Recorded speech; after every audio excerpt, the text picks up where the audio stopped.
So right now, 2 weeks out before Election Day, Donald Trump has an incredibly narrow road to 270 electoral votes. Of course, it takes 270 electoral votes to get the majority of the Electoral College to become the president. So Donald Trump's camp tells me publicly and privately that they're basically starting to write off Pennsylvania, a traditionally blue state that they had hoped to compete in. It's not looking good here 2 weeks out. So if you take Pennsylvania off the map, I mean, Donald Trump has to walk a very, very narrow path to get to 270, and I can take you through it just a little bit here. So you start off with all the states that Mitt Romney won in 2012. That, of course, includes North Carolina, which is a toss-up state this time around. So assume that Donald Trump wins all of those 2012 states. He has to win Florida. He has to win Ohio. He has to win Iowa. So just 2012 states plus those three, he's still not at 270. He needs, in addition to that, New Hampshire, and he needs Nevada and Maine's 2nd congressional district.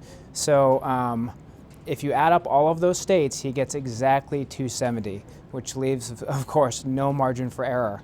I should point out that Trump in all but 2 of those states is now running behind. A lot of these states are considered light blue right now. A lot of these must-win states for Donald Trump are considered light blue, including Florida, including New Hampshire, including Maine. He maintains he's optimistic, but his senior aides who I've spoken to concede that it will not be easy for him to win in 2 weeks. The Trump campaign makes a valid argument that some of these races are within the margins. So even though Hillary might have leads in many of these states, they are very narrow leads. We've seen this massive swings in the electorate in the last month or two. Hillary Clinton remains an incredibly unpopular candidate. She would be the most unpopular candidate in modern history, if not for Donald Trump. So these numbers are far from stable. So the Republican Party just yesterday got a gift from the heavens in this prediction that health insurance premiums for Obamacare will rise by about 25% for this coming year. In some states it's more, in some states it's less. But certainly that's not the kind of news that Hillary Clinton or the Democratic Party wanted to hear 2 weeks before Election Day. The question now is, can Donald Trump capitalize on this news, stay focused on it?